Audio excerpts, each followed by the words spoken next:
Hello, Supite ho. Avelin na bon savin ni khopa kin bol kidin. Tunya hi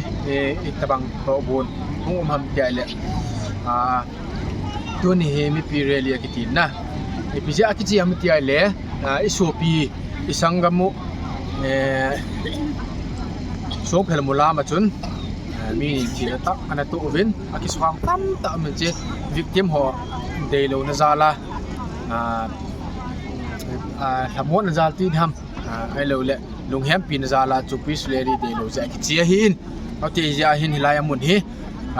koite ground apat a he wall of remembrance ani ong ki zui dika ina bolovin ati chon supite ho mi atam thema ma jeng in na ati lai to ai koite ground hin kanunga hin mi na musu ke di hin tam ta tan ong nai dong om na lai in na timing hi ba som khat aki pan di hin koite apat war of remembrance and he really yang akizon nam di this really achieved ita banga hong kick ball tham nong kha po in so pite hoi ga ngai to vai le inam sungi pu na no min na mial ma tew ni tai tha thai di ho ni jam jam bi ho ti chu e ga ngai toi le lai na ma jing in o ti so pite pang form ti win ha ji form ti win ko ki cha te mun ti nam zo sin pan lai ti win nang ke lai zon nang khoti ti pha nei ta pon na so pite ho ti ngai lu ti ni tunia jong hi ta bang thil to go no he ani ta chum lo dinga hi hiong le pi ti sei di ha pathinin e ho nam ilung set je wa ila pyo tin ger ti win ma ba na hi ta bang thil ho ya om ta lo ni dingin tin pan lai ti win khat ki support ti win ki mu da phat ta poina so pite ngai lu ti win tunia really chi di ho zo se hung lo ho zo se mun chom ma kam pa ma hian la hoi lai mun hi jong le chi chen la hin ne vet jing thewin apula pat azon chan ge ne ve win lang ngai lu nei ta en share mun tin na bol tivin unia really hi ato gon hi lam kai hon mon pu di win ban nei chan ne ve tivin pizia ki chi ham tiong hi zo ting le hung ki sei di hin nu ngai ni kim hau kip ki women wings lam kai hi na ma thu ngong hu min tin ban nei chan ne vet di tin apula pat zo chan ge ne vet pi do kai timin pi da ku ki cha ti zo se pathin pate bu wen lang ha wen lang hangu tin pang khom jing ta te chan chu ta te di pai na jing ta te le hello supide ho to he call the ground ahin kom ta wen mi pi ho hi ga be wen lang really ki chi ding ki ti chu mi jau se tam zoi na he jong ding hello jong ding lai he call the ground ai mi program ki pandit di ta na toy lam ka hong ya awa jep na lai mi pi ho tam the chan hung wen lang tam zo hung lai pu en yo teng le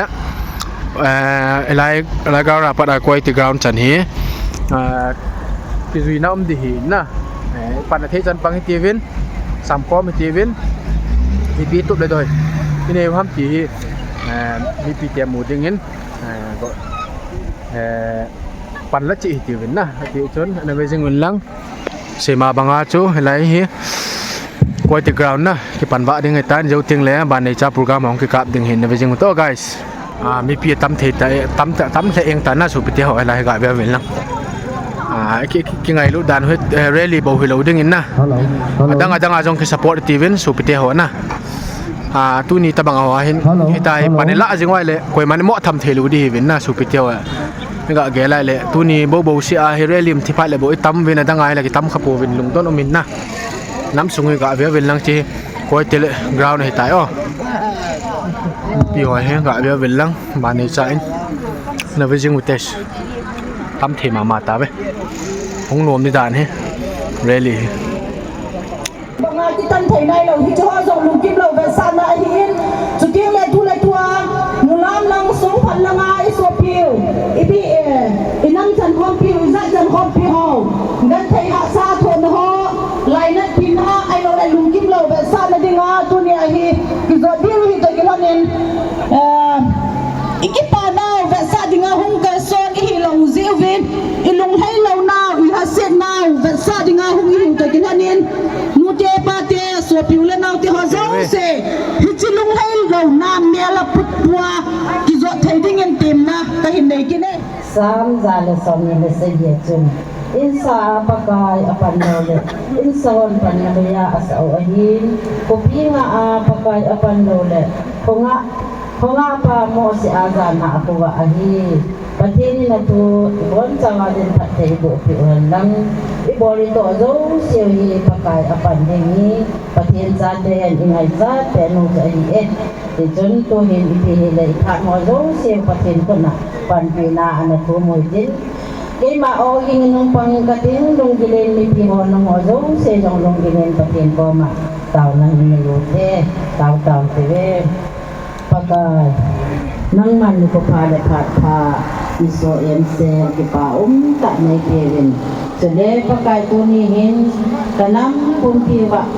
yan kay nalaha set na lungdan mungin na lungkam na koy set na galetul tuk katuutawe pagkay Hijahin pakai nang main tunihin ade en nutehon. Hita banga kagam sunua kalamkai ho lamkai. Siempa kamsu ako na ko kita te thasimi ding dia. Kamsang asuho hi pakai na tate kahibin. Hisi kamsang hi pakai keho. Nang manalong hai po hi kaheven. Kepa hisi tunihin. Pudi de. Lamdiin pakai na tate lungday bang na nang malungday bangin tunihin na ipuldiwin na koma kang kinhan kino na tunihin ni chireli kasi na diba boy na maong luhelin na lagawin na yun pion lang na tate yan kangay sano nang man na so kaya kangay sano izaka ay bulit pi diw pakai nang man na hiin kasi dyan kabol ko to azaw siwin nang boy na ina to bakon dyan ni pihi reli lang hiyan lang pila hiyan thaw ano mo trong phận hiya hung dai thimen le tu tha hi hung ki tho kha kin le an hom jep nang hi mai thei hin an hom me bang ka te pon tu paum thau hin hung thei zat num pom mo hi apha hi yen zani jon Salang ako nin kung haisu in the district hospital mai district hospital mai katin police station wall akon Manipur me phada kizin asanen abande thi ling khat in nakikhin ako machon graffiti ma mai na kizi khat au kamoy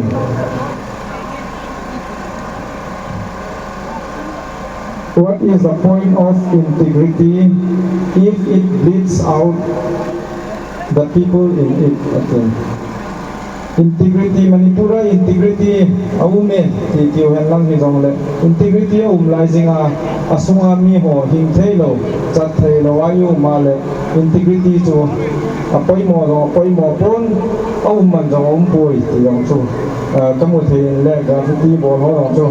kapa chama man koi ka sama majing in tuni mulam sung pheleria tuni chana hi boy hi le kilomen ama ho hi nungsit ta hi i bunam hi hen zawa tu se won kan khan na sein nidang dang mundang dang adan kukiti hi pathian sapsit na pichana tam ibola gal mundau sia gal ne hamatin ken wang sapsit in pakila po na hi gamle goi nei hoywa mi te du cha thading mi te dei cha thading gammi nei je wa mi ni gamoi chu chu ho hin piche hi wang sit nai kila lo du han san na le kipana ila de hi gamlen ta mi ni gamadu cha thaya le kipata uma abane gam chui thi hu diam thi pa hi dum thim ba zo ai koi di mi pi ho avia len tet na kai nei so fi pa nun haulai le lan sin thawin che mulam area ahin ko hon ala pe do hanin gamle nam ngai du na zalin ama ho zo zala sang tai pi bin ama ho hi twice say you separate administration in the form of union territory ti del nawa panala lama saloya pangahitagun ama ho hi o cha jong la khata o mo mi ni ko kat la kat doi thi chi ki jong le gamle nama de ma thi hi ta gun le ama ni thi la hi nam ni pi den lung neu nan nei ko tin agam agua dinga thi hin ama ni nam ngai lu na chi na hon ni e ho lu ge la jong nam ngai lu na tha ping hen lang khang tha tam ta la jong han san na gamlan na ma ding a ki pe do na lu ge la pin ding zo hi ka di hi igam ama ho chi e yin aban le ikipi do na pau he konung phan le igam ina ma ding a dam na ahum hi na di hi itaw na wa hin government of India hin ipi program ane yam ti ba ki hapon me tria ko anen ha boy ni hu boy chima sang in 1990s kum lain chung lang ai so ko tang khul hon ha so boy nei so boy hon asang na ti me tria ko nen chuti ma chu nei bo ki hon tu hin akala tai cha tu hon hizing yong le ku ki cha te chu ipu pa kanga ko na British te gal do na sa to ye rum chi ji chun num chon lo win tu chan ni panovin hizing jong le government ko ma hi ipi thum bi ham ni ti le justice ka dei ve thu ta in vai ho pi vin ti pa hin accountable ta in thu vai ho pi vin ti hin tun so phel mulam adia border area zo si ku vulnerable apa lok lok pha no le chung lang ho tang khul militant so ai tek thai ki bina un jing icho hi government of India must give us protection ei ti di hi government of India protection ei ti do lo wale ei ho ki protect thai na ding ei ho ki vai ho thai na ding separate administration in the form of union territory jo ei ti di hi Tihi ewo demand ni zingin nature akuanin separate administration demand in Panovin separate administration in the form of union territory with legislature ti MLA zo sian dong soe na kayen Tingnoi zo sian dong soe na kayen CSO zo sian dong soe na kayen isai bang chon ni MLA ho zo popular government ko nong zoi na hendang ni zong le che separate administration hinga sui ka kai nau tu kala do ve ti dai di po wina ma ho no tu chana ki de pia ki koi na lai hi ve ama ho ti cha nei phut tu ba ki pun zong la ma ho chu zong mi pi ki niam na lai ven mi pin zong lu ha dai po tin we demand for separate administration in the form of union territory ti hi a hing jing na lai ya KSO ku Christian organization in bang ei zui ding mi so mong lai chana separate administration in the form of union territory ti pa chu ka hang sak jing di wa he ti chu to ka hin se hin ten tu ni hum pom do se chu ki pa thu ka se hin ten in gam ni lama dinga hin ti to banga hi ngai cha ta ko wi ni ne le ti pan khom ji pau ni mi nei ki chan la le mi nei vet kon la hin che ji chun gam le na mi na koi mo tai re ni ding hi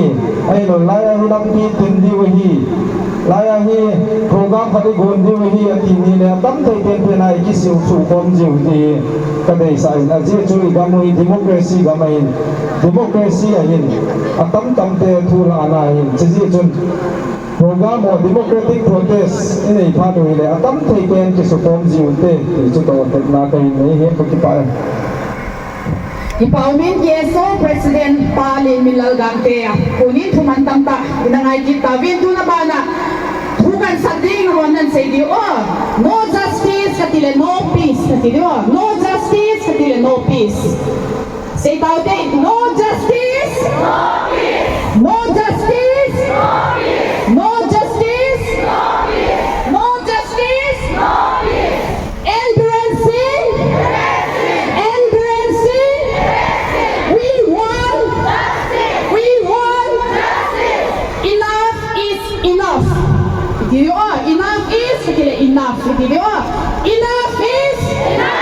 Enough is enough. Reveal the truth. No more lies. Reveal the truth. Reveal the truth. Reveal the truth. Safety is a right. Safety is safety is tu na ba natin the truth. Reveal the truth. Justice for the mulam song paro. Na sa thai na mo sa thai lo pinong ve na sa thai lo no to ki lo ve.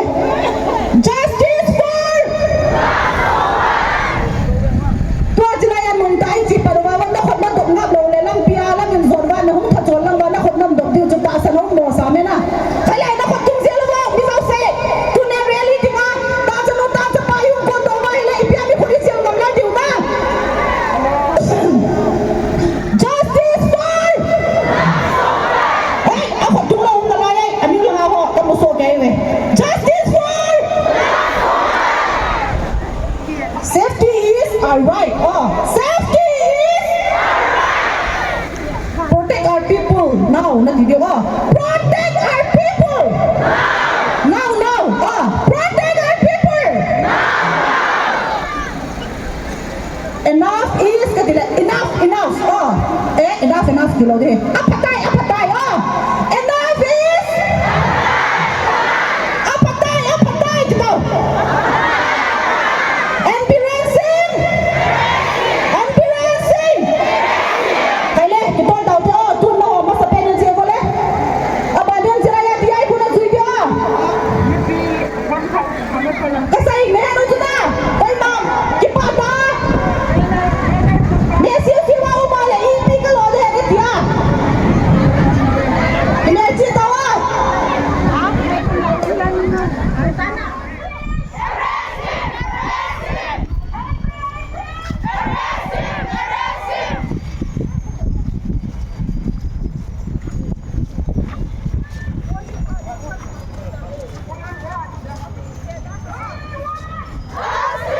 Hakikovo! Justice!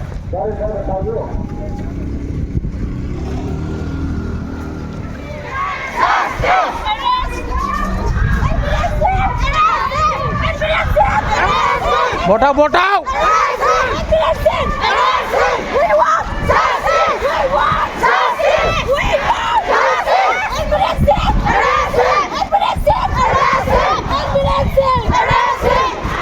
Zangovo! Sebo! We want justice!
Athar mo flax pumahong kalson dong kamuin abo zalin ki pathoy se